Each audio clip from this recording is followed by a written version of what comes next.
I'm going to tell you guys actually how I grip a pistol real quick. I'm not asking you guys to do this, but I will show you what I'm doing with my hands and body to be able to produce the results that I'm producing. All right, so yes, with my firing hand, I'm trying to be as high as I can on the back strap of the gun. All right, I do want high leverage because that is going to minimize the amount the gun flips, right?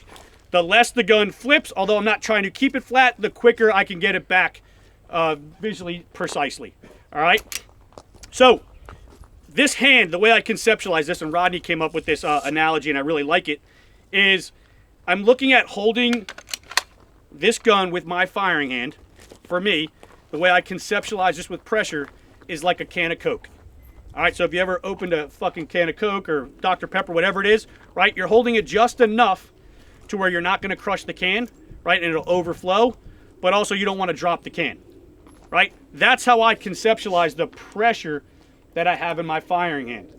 Does not mean you need to keep that amount of pressure with your firing hand, but this is what I find works for me for two reasons. One, it gives me the dexterity and keeps my trigger finger very loose.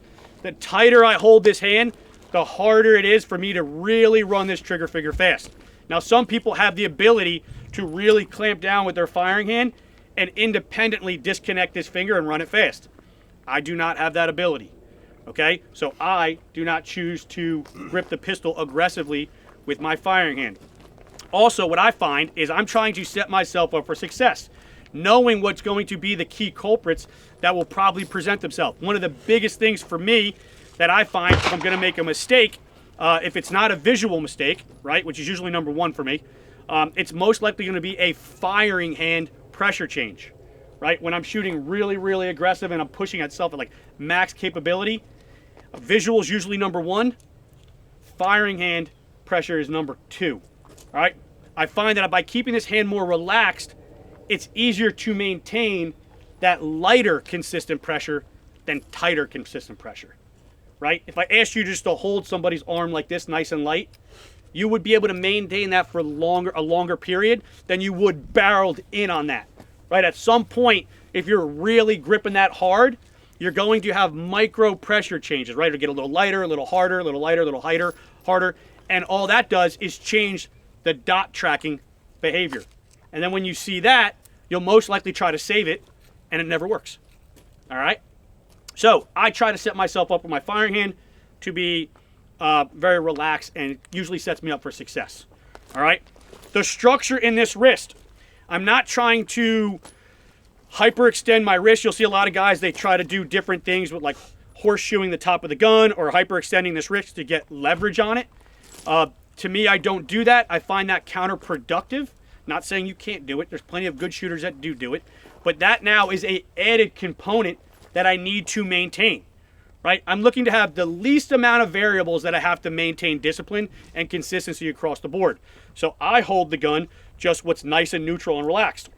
So I literally just keep my wrist neutral and relaxed, and then I just have to make sure I don't change that structure behind it. But I'm not like actively like trying to lock this wrist out. I'm just not letting it change the structure behind the gun, because if that changes, obviously it changes the behavior of the gun. Does that make sense? With my support hand, I try to use leverage and like a fulcrum to build strength and pressure around the gun, not actually trying to use muscular strength. All right, because as we kind of talked about with the firing hand pressure, it's harder to maintain that. And it doesn't mean you can't do it, right? But when you're running a large stage or you have some stressful situation, you'll be more likely to violate those principles. All right, so for me, what I do is I dig my hands, my support hand fingers, into the back of my firing hand. All right, I anchor them tight. When I anchor these fingers in, just by naturally closing the grip, by not allowing these fingers to move, because I'm not placing them there, I'm anchoring them there. That makes like a fulcrum. So then when I close it, it naturally makes the gun tight, and it requires no chest or shoulder or bicep or muscular strength to get a good durable lockup on that gun, right? So I just anchor in, and where these fingers fall for you doesn't matter, right? I anchor in, and then I don't care if they fall in the grooves or not, it's irrelevant. I anchor in, and then when I come back and clamshell this, right, it makes the gun really tight and secure in my hands, and I've got a very relaxed posture now without having to really force the grip pressure. Also, with my support hand, I'm not anchoring to the side of the gun here, right? If I try to put this palm on the side of the gun here, am I really going to be able to keep my palm here on the side without putting physical pressure? No, recoil will pop that right off, right? So if I anchor or make this hand to the side of the gun, inevitably I'm going to have to put more pressure and strength on that to maintain that. And you can do that. I choose not to.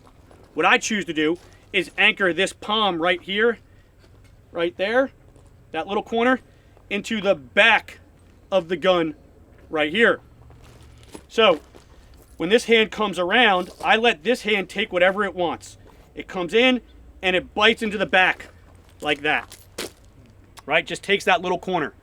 What that does is that gives me an anchor point for my grip. So now I've got my fingers anchored up here that are locked, and I have the grip anchored in here. That gives me good front and back connection to the gun that requires no muscular strength for me to have to maintain. Does that make sense?